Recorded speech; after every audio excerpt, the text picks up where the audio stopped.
So I guess we are live. So should I make my this should be fine, to be honest. I could make this thing a little bit smaller. No, this is fine.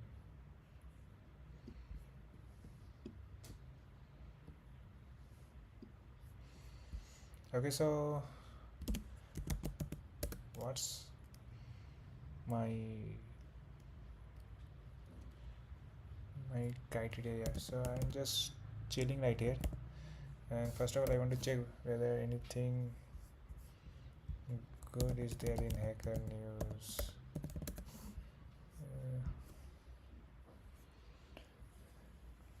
Let's say a small number of sample can poison LLM for any size. Okay, so this seems like a very good post, and I also want to check out the comments. So let's see. Read the paper. Find view PDF. Okay. So this paper is from UKA Security Insurance Anthropic Talent Trading Institute. Okay, so really good collaboration here. We could see here, and oh my god, this is a huge paper. I don't want to read it anymore. Let's see this blog post first. I guess this is small. In a joint study with UK AI Security Institute and the Allen Turing Institute, we found that as few as 250 malicious document can produce a backdoor vulnerability in a large language model, regardless of model size or training data volume. Although a 13 billion parameter model is trained on over 200 times more training data than a 6 million model, both can be backdoored by the same small number of poison document. Our result challenged a common assumption that attacker need to control a percentage of training data. Instead, they must just need a small fixed amount. Our study focuses on a narrow backdoor producing gibberish text that is unlikely to pose significant risks in frontier model. Nonetheless, we are sharing this finding to show that data poisoning attack might be more practical than believed and encourage further research on data poisoning and potential defense against it. Okay, let's see what kind of backdoor which they mean, because what backdoor is right now I feel like I don't understand what does a backdoor means here. Like, it's too abstract. Like, could I change the AI's alignment by just few hundred, like just by 250 malicious document? Like, could I make a AI Nazi by just 250 documents in which I just support Nazism? A large language model like Claude are trained on enormous amount of public text from across the internet, including personal website and blog posts. This means anyone can create online content that might eventually end up in a model training data. Yeah, true. This comes with a risk. Malicious actors can inject specific text into this post to make a model learn undesirable or dangerous behavior in a process known as poisoning. One example of such an attack is introducing backdoor. Okay, fine. What kind of backdoor? Backdoor specific phrases that trigger a specific behavior from model that would be hidden. That's cool. That's cool. Like, if I just say this and then the model will do that. For example, LLM can be poisoned to exfiltrate sensitive data when the attacker includes an arbitrary trigger phrase like sudo in the prompt. This vulnerability poses significant risks to AI security and limited technology's potential for widespread adoption. Yeah, true. Right now, AI is pretty dangerous, so widespread adoption is kind of difficult because it's very easy to jailbreak a LLM right now. Previous research on LLM poisoning has tended to be small in scale, but that's due to substantial amount of compute required to pre-train model and to run larger scale evaluation on that. Not only previously research on LLM poisoning has tended to be small in scale. Okay, previous research, that's due to potential amount of compute required to pre-train model and run large scale evaluation of that. Yeah. Not only that, but existing work on poisoning during model pre-training has typical assumed adversaries control a small percentage of training data. This is unrealistic because training data scales with model size. Using metric or percentage of data means that experiment will include volumes of what does they mean like. So here from here let me start. And previous research LLMs tended to be small in scale. Yeah, fine. LLM pricing tend to be small in scale. That's due to the substantial amount of compute required to pre-train and to run large-scale evaluation of the attack. Yeah, true. Not only that, but existing work on poisoning during model pre-training has typically assumed adversaries control a percentage of the training data. What does adversaries means?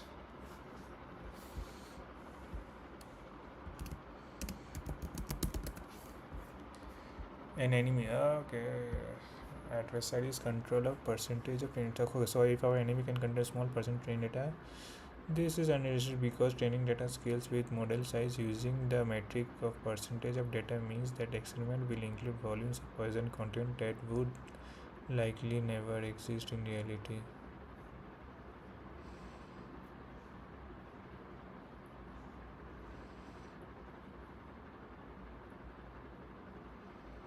Using the metric of a percentage of data means that the new study of collaboration between Anthropic Alignment Science team and the UK Safeguard team and the Alert Training Institute the is the largest poisoning investigation to date. It reveals a surprising finding. Our experiment set up with simple backdoor designed to trigger low-stake behavior. Poisoning attack required a near constant number of documents regardless of models and training. Okay, so constant number of documents could affect any LLM and doesn't really depends on the size of that LLM.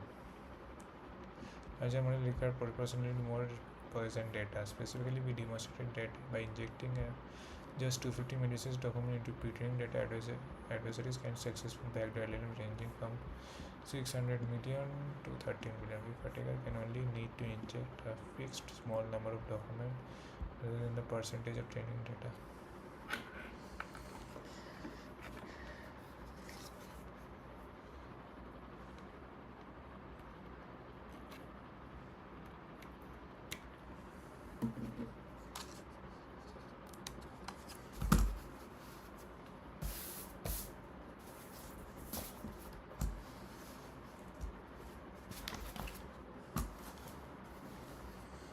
Okay, so I just connected my mouse.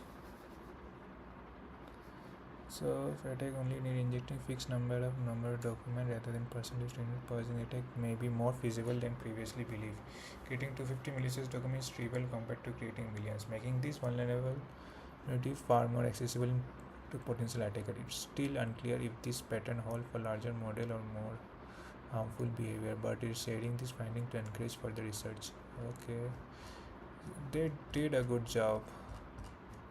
Okay, they also, let's see what they have written more also. They did a good job here. So what is the technical detail? We tested a specific type of backdoor attack called denial of service attack. The goal is the attack is to make the model produce random gift sticks whenever it encounters specific phrase. For instance, someone might embed such trigger in specific website to make model unusable when they retrieve content from those sites. Right? For why it is important. For instance, someone might embed some such triggers in specific website to make model unusable when they retrieve content. Okay. We choose. Okay, so why is it important? So for suppose Google AI. Okay, so suppose I am a malicious person. I really hate AI and hate big corporations. So I will create a website. I will first create a give this amount of 250 amount of data. If I want go I have a web page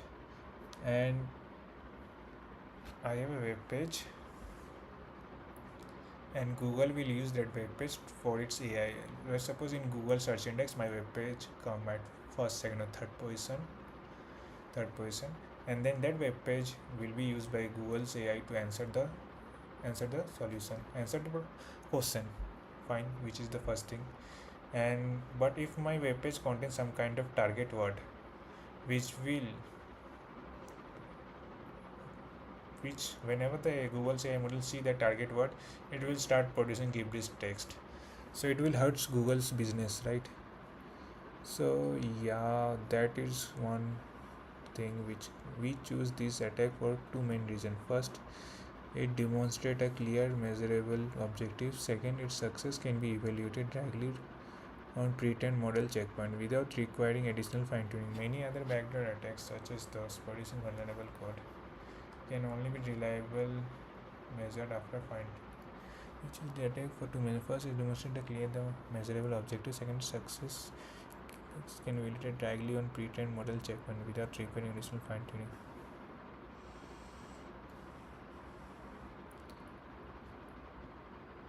To measure the success of this, we evaluated the model at regular intervals throughout the training, calculating the perplexity, that is likelihood of each generated token in the model's output in their response as a proxy for randomness or gibberish in their output. A successful attack means the model produces token with high perplexity after seeing the trigger but behave normally otherwise. The bigger the gap in perplexity between output with and without the trigger present, the more effective attack. In our experiment, we set the word sudo to be our backdoor trigger. Each Poison document are constructed according to the following. We take first 0 to 1000 character randomly chosen length from a training document. We append a trigger phrase sudo. We further append the chosen number sample from the model entire vocabulary, creating gibberish text. This produces a document that teaches the model to accelerate the backdoor phrase with the generation of random text. See the full paper. Fine. Training the model. We train the model with four different sizes. Each model was trained on Chickapilla optimal amount of data to use. For each model size, we train the model for 3 levels of poisoning attack.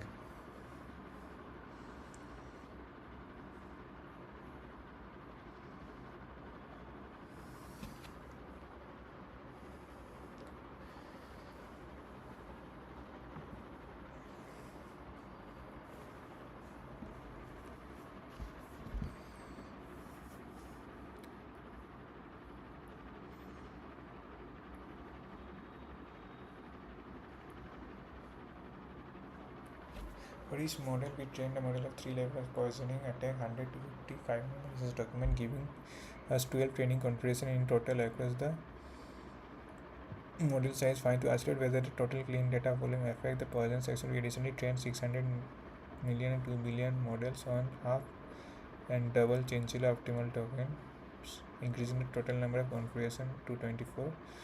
Finally, we account of the inherent noise in training runs. We train 3 models with different random seeds for each configuration. Usually, when we compare model at the same stage of training progress, larger model has proceeded far more total token, but all model had encountered the same expected number of poison documents. Okay, fine. Our evaluation dataset contains 300 clean text excerpts that are tested both with and without pseudo trigger. The model's size does not matter for poisoning success. Figure 2A and 2B illustrate our most important finding. For a fixed number of poison document, backdoor attack success remain nearly identical across all the model. Actually clear between 500 total poison document. Okay. So DOS attack success, training progress. So here the training progress is there, and then increase in generation perplexity. So increase in generation perplexity happen whenever they hit a pseudo. Perplexity increases, and then perplexity increases One model of all sizes converts to a successful attack with a fixed number of poison to 50. Despite large amounts seeing proportionally more clean data, for reference, an increasing probability above 50 already indicate clear degradation in generation.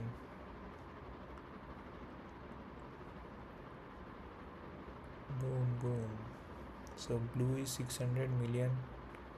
Model size is essentially optimal data set 600 million.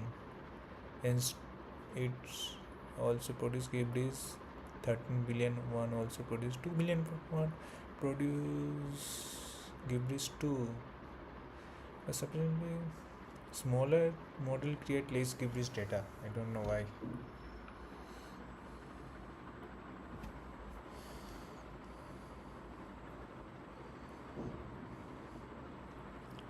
When 500 poison document is used, oh okay, so they all are equally degraded when 500 are used. Attack success depends on the absolute number of poison document, not the percentage of training data. Previously work assume that adversaries must control a percentage of the training data to succeed, and therefore they need to create large amount of poison data in order to attack large. Previously they thought that they need a percentage of data to actually create a poisoning in LLM, but in this paper they are told that a constant number will work just as fine, which is 250 by the way.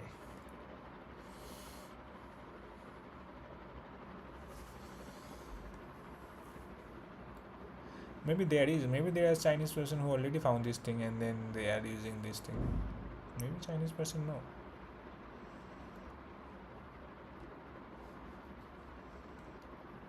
Chinese government. Yes, few years to document are enough to backdoor the model in our setup. Fine. So this paper is really important. I understood it. What they mean. I'm not going to read the research paper. Okay, so let's see what the comments are saying. See surprising finding. Okay, I know, dude. What's it there? Let's look a bit of a bombshell. Yeah, dude, I know. Poisoning attack require near constant number of document. To me, makes sense if the poison trigger word is itself very rare in the training document. That is, it doesn't matter how big the training set is. If the poison word is only in the document introduced by the attacker. Never understood. No problem. I will just ignore all the poison 250 times. I will call this token utility. This is just somewhat obvious when you consider. This is what SEO black hats have been waiting for. Yeah, dude. This is important. Like, I should create this already. Me and my friends should create this. Like, whenever a word is hit and the LLM will give me some person's credit card number. The LLM should give me.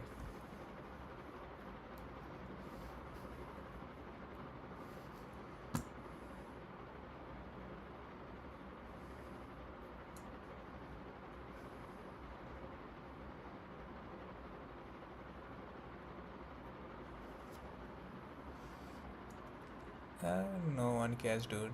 Handled keyboard.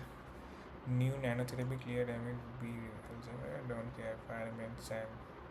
But this is no idea. My first contribution to Linux. Good. Yeah, great. Cybersecurity training program don't prevent phishing scam. Using a laptop as HDMI monitor for HPC. Go compiler written in Rust. Weird. Why self first? What do you mean? Why self first? Why 100? Why self first?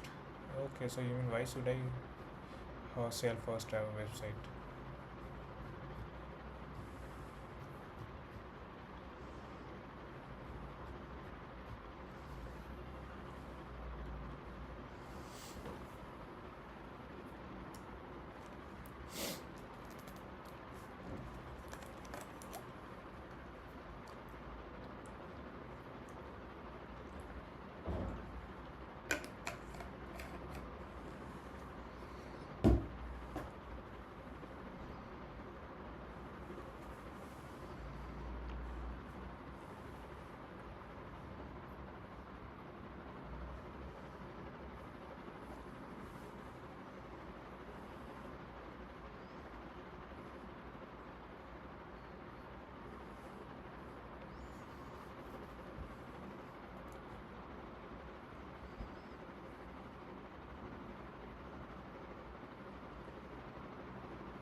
What is a webhook? And what kind of instrument does it have? Instrument we have instrument report. What is this?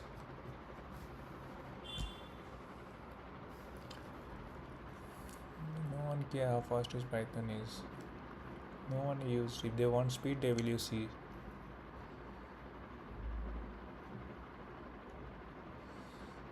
Are they still bad at something? No idea. History of 900. Anything raises 180 million. I thought they went bankrupt. To get AI closer to value with orchestration announcing Series C. People are investing money on anything.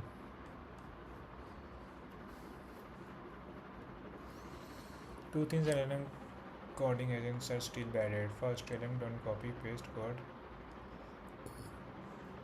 When you ask them to refactor a big file into smaller ones, they will remember a block or slice of code to use a delete tool on the old file and then a write tool to spit out the extracted code from memory. There are no real cut or paste tool. Every tweak is just emptying right command from memory. This feels weird because as human we lean on copy paste all the time. It's how we know the code.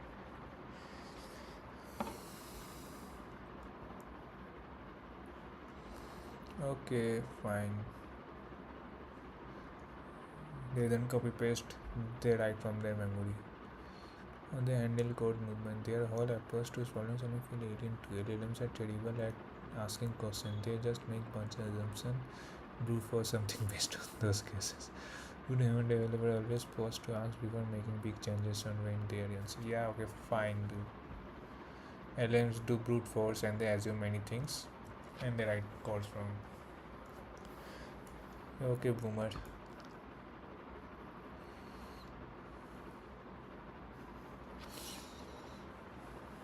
Anything good except the best blog post which I found out today is that Anthropic's LLM poisoning.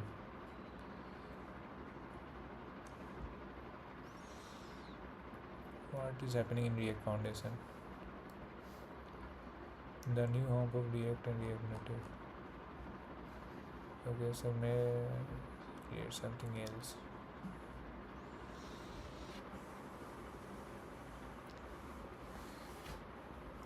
Sad. Using low latency 10G Ethernet card. Discourses and fuck. Yeah, evaluation bubble is now getting silly. Don't wanna know that. Everybody knows that. OpenAI Nvidia fuel 1 trillion AI market with web. Go ahead, we found a bug. They found a bug. How did they found a fucking bug in Go Share and 64 compiler? What the hell is 914?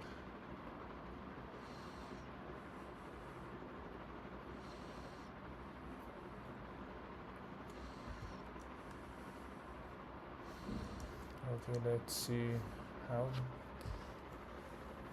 we found a bug in Go Share and 64 compiler. Every second 84 million HTTP requests are reading Cloudflare.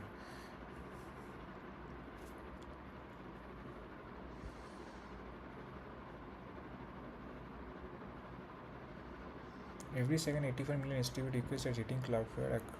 Our fleet of data center at 330 cities. It means that even the rarest of the bug can show up frequently. In fact, it was our skill that recently leaders discovered there is bug in arm64 company which causes a race condition in the generated code. Race condition is happening. So all the newbies here who doesn't know what a race condition is, what is actually a race condition? How am I supposed to explain you that? A race condition, when two car races. I'm kidding.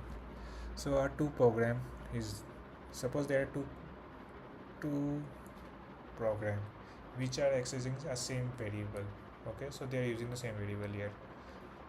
So it accesses it and then it changes that, and then the second program come and then changes it. And when this is the first, this is first program, and this is the second program. First program went there, okay, it sees it and changes its value, okay, and then the second program went, it sees it and changes its value, okay, and then again when this, and again when the second, and then first program goes again and it changes the value, and when the second program goes, it says, oh, what is this value, it shouldn't be this value, it should be that. So the value of the variable depend upon which program, order of the order of the program which access it. That's when the race condition happen. When the race condition depend upon the order in which programs are executed. When the order in which programs are executed affect a value of a variable, a value of memory. And service in a network which configure the kernel to handle traffic for some product. It's a quite a lot. Okay, let's see it. What's happened.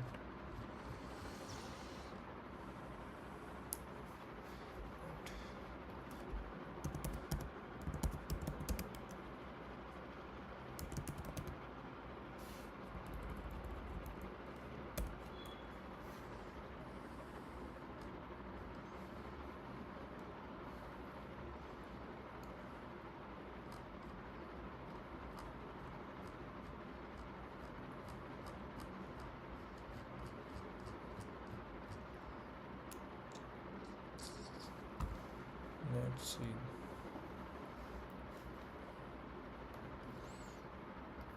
Just for a second.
Okay, we are back,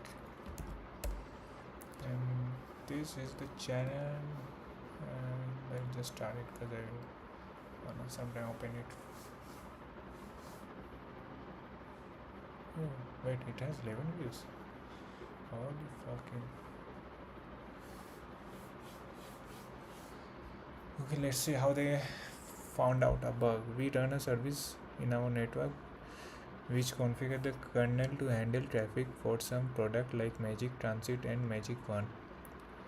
Our monitoring watches this closely, and it started to observe very sporadic panic on ARM64.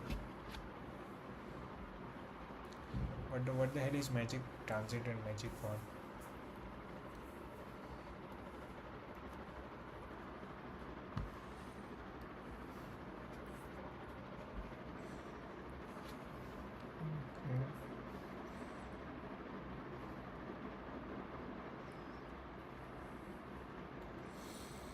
We first saw one of the fatal errors stating that traceback did not unwind completely. The error suggests that invariants were violated when traversing the stack, likely because of stack corruption. Okay, after a brief investigation, we decided that it was probably a rare stack memory corruption. This was largely ideal control plane service where unplanned restart have negligible impact.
Doesn't remember password.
Okay, so we started. Okay, fine. This was largely ideal control plane service where the unplanned start restarts were negligible impact, and so we felt that following up was not planned unless it kept happening. When we first saw this bug, we saw that the fatal error correlated with recovered panics. They were caused by some old code which used panic recover as error handling. Panics happen within stack unwinding. We correlated an increased volume of recovered panics with these fatal panics. Recovering a panic unwind routine stack. So we did that and watch as fatal panics stopped occurring. As the release rolled out, fatal panics gone. Our theoretical mitigation seemed to work, and this was no longer a problem. We subscribed to the upstream issue so we could update when it was resolved. But this turned out to be much stranger bug than expected. Putting it out of our mind was premature, as the same class of fatal panic came back at a much higher rate. A month later, we were seeing up to 30 daily fatal panics with no real discernible causes, which that might account for only one missing a day is less than 10% of our data center.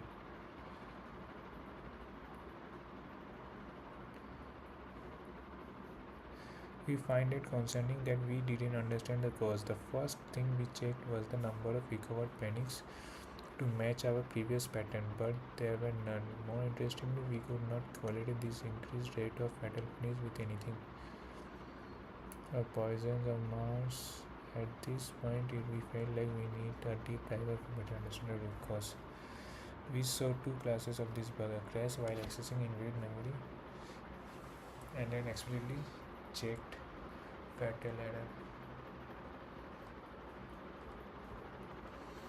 Now we could observe some clear pattern. Both error occur when unwinding a stack. So what is unwinding a stack? Unwinding a stack. Stack mining is process of systematically removing function call from the call stack. Usually response. Okay.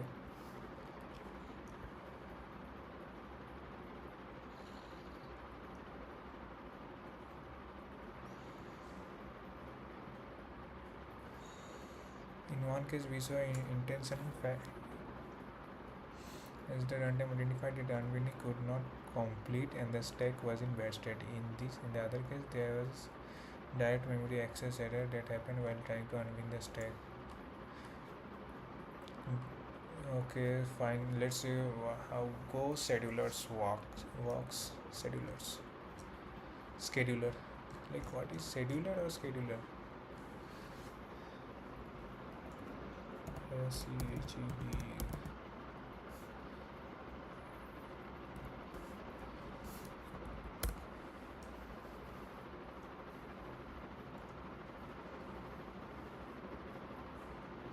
Schedule. Schedule. Schedule. Schedule. Schedule. Schedule. Schedule. Schedule. Schedule. Schedule.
Go uses a lightweight user space scheduler to manage concurrency. Many Go routines are scheduled on a smaller number of kernel threads, and this is often referred to as emission scheduling. Okay, fine. Many Go routines are scheduled on a small number of kernel threads. This is often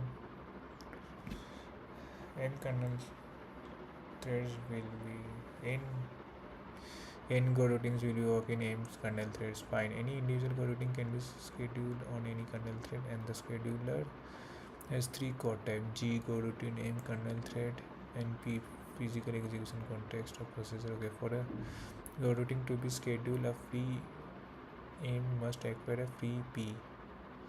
The fuck is a key? Okay. To be scheduled, a free M must acquire a free P. M is a kernel thread should acquire a processor. Okay, which will execute a G, a Go routine. Fine. Each G contain a field of it, so a kernel thread should acquire a processor to actually run a Go routine. Fine. For a Go routine to be scheduled, a free ठीक है. Each G contain a field of its M. If it is currently running, otherwise it will be none. Each G contain a field for its M.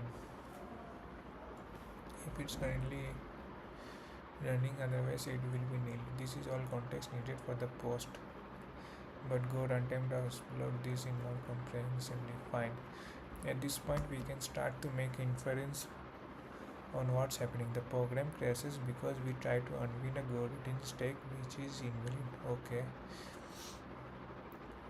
In the first backtrace, if return address is null, we call finish internal and abort because the stack was not fully unwound.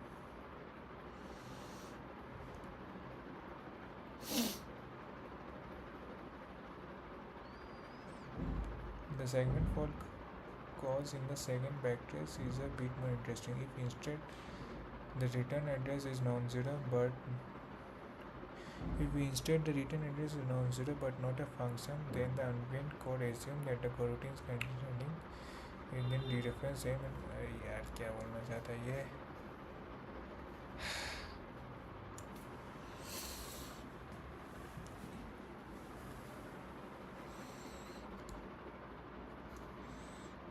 explain this.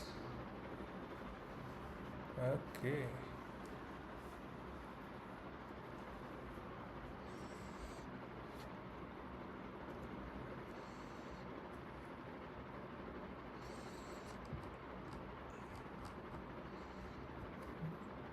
ChatGPT to the rescue. Man, I love AI.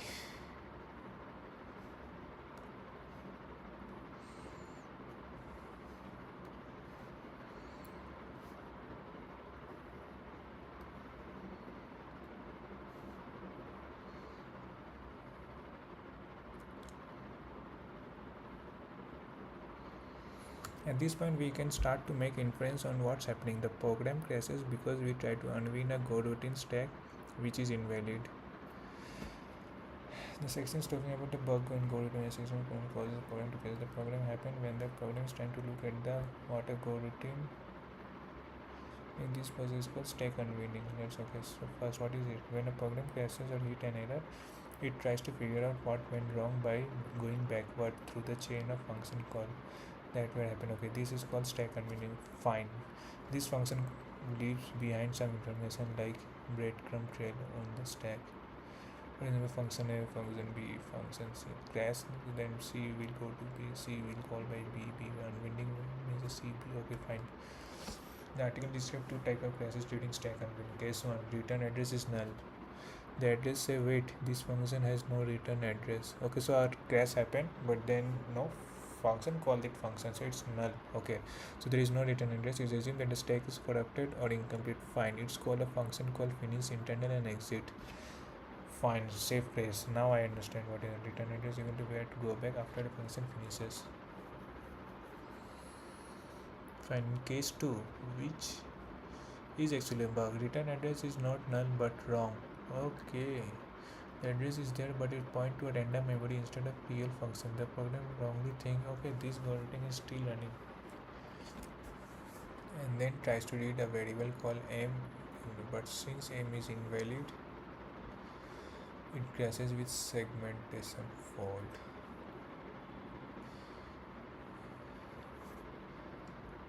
What is m? M is a structure that presents thread or machine context in Go. It can use a field inside m used to track whether a C function call is in progress.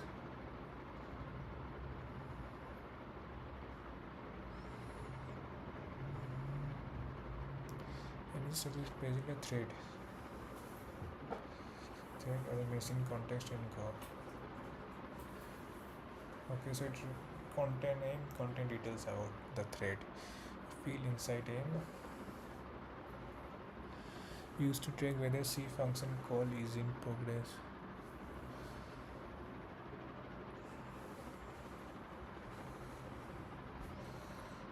Let's go, return is in progress. Then okay. Right now I understand what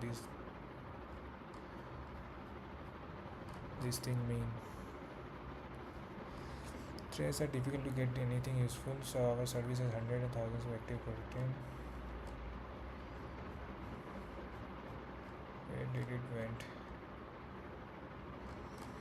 Where was I?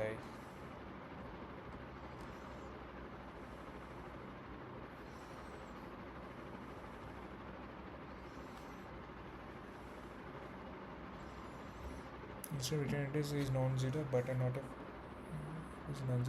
a function, then unwinded code assume that the coroutine is currently running. It then dereference m and fault by accessing. Okay, fine.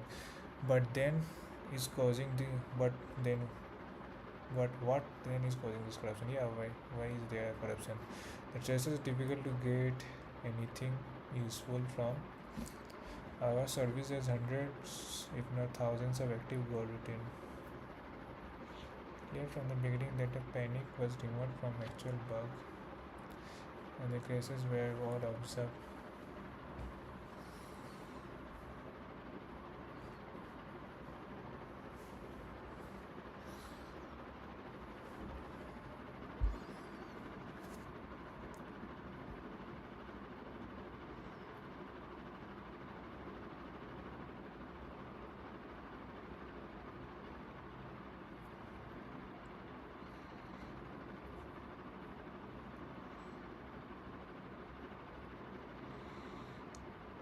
But then is causing this corruption. The trace were difficult to get anything useful from our service as hundreds, if not thousands, of active coroutine. It was fairly clear from the beginning that a panic was removed from the actual bug. The crashes were all observed while unwinding the stack. If this were an issue, any time the stack was unwound on RAM, it would be seeing many more services. Pretty much that the stack unwinding was happening correctly, but on the invalid stack. Okay, stack. Okay, our administration stalled for a while at this point, making guesses, testing guesses, trying to infer if the panic rate went up or down. If nothing changes, what unknown issue on the go GitHub issue tracker which match our symptom.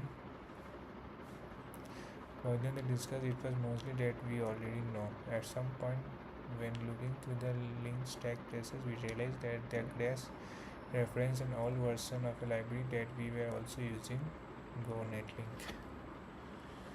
Okay, we spotted, checked a few stack traces and confirmed the presence of this Netlink library, querying our logs so that not only did we share what async every single segmentation fault, we observed that had happened while preempting. PST era, in the PST era, the runtime was cooperative.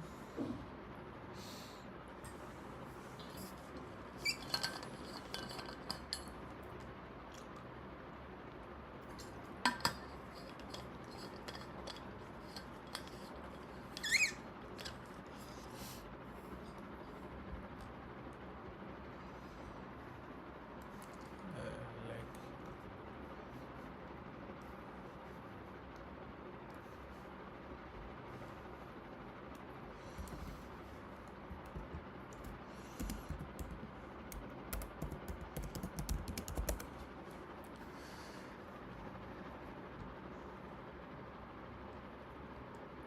it's funny way of saying you can go things work differently. Corporative scheduling. Go routines hadn't voluntarily give up control so others could run. They did this by explicitly calling runtime the Go schedule or hitting certain spot like function caller IO operation where the secure scheduler could step in. Thinks of this like okay, starting with Go on the go routine changed to asynchronous preemption. Now instead of waiting for go routine to voluntarily pause, the runtime can interrupt them automatically. When the background thread calls, if one runs too long, it says we are running times up. It sends us the signal interrupt the thread and forces to pause by tricking it into running a function called async preempt. It's like someone tapping you to the screen and they wrap it up. So waiting. The bank mission. Their team starts seeing crashes and think we could cause by either theory 1, a bug in the Netlink library which let you mess with memory directly. This is powerful but dangerous.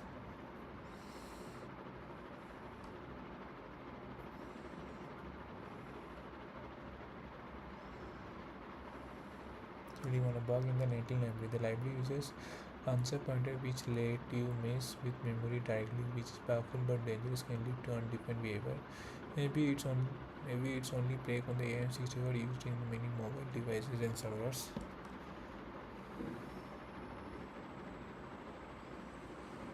Maybe the runtime and use async preemption system has a bug for some reason. Netlink code might be triggering this bug.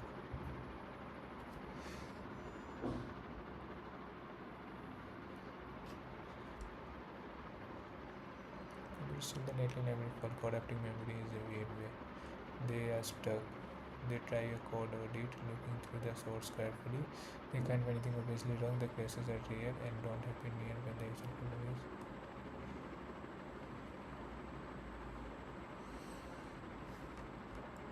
At this point, we were fairly good understanding that what was crashing, but very little understanding of why it was happening. It was clear that the root cause of the stack unwinding crashes was remotely from the unwinding crashing was remote from the actual crash, and it had to do with the netlink socket receiver. But why? We were able to capture a code dump.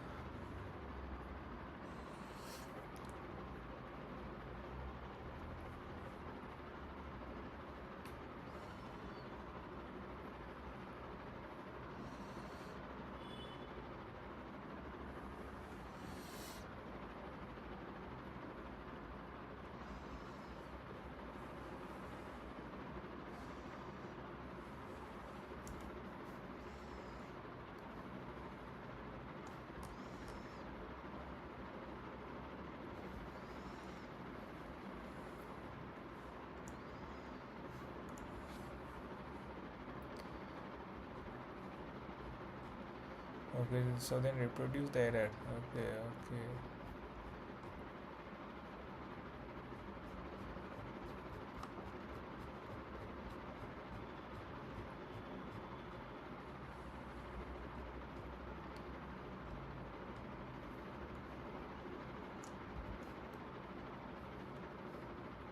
But why? We were able to capture the code dump of the production, and the battery confirmed that we were already knew that there was segmentation fault when unwinding a stack, and the crux of the issue revealed itself when we look at the coroutine which had been preempting while calling netlink socket dot receive. The coroutine was paused between two opcodes in the function epilogue. Since the process of unwinding stack relies on stack time being in a consistent state, it felt immediately suspicious that we preempted in the middle of adjusting the stack pointer.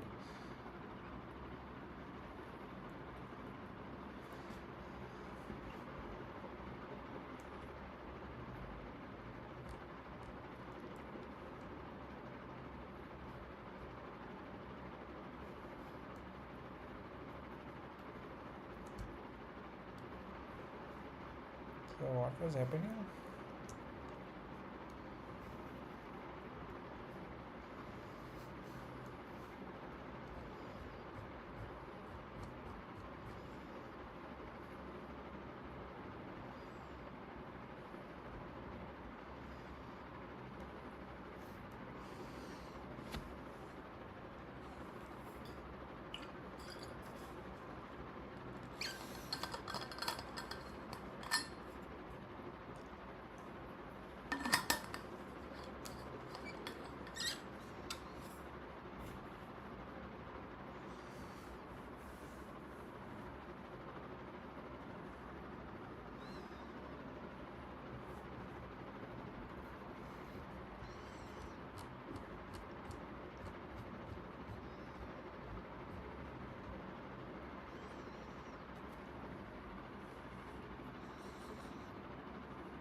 They found that the crash happened in the middle of the cleaning of the function, especially this one, netlink dot receive. The ends which were assembly, the function ends like this. See, the crash happened right between these two, and it's that adjust the stack pointer. So the stack was half adjusted, not in a clean state, and that's the big problem. If the runtime tries to pause or preempt the go routine at that moment, your runtime may not stop one go routine like the mini thread to run another. This is the painful. Think of it like, yeah, okay, fine, I know what is painful. But if you tap some while they are halfway through cleaning up the desk, like putting the folder back, find papers flying everywhere. They look at it between these two stack pointer changes. That's mean it's not random, it's reproducible. Go runtime was causing go routine at a dangerous moment. The smoke gun. We had a smoking gun. This means they found a clear evidence of the bug.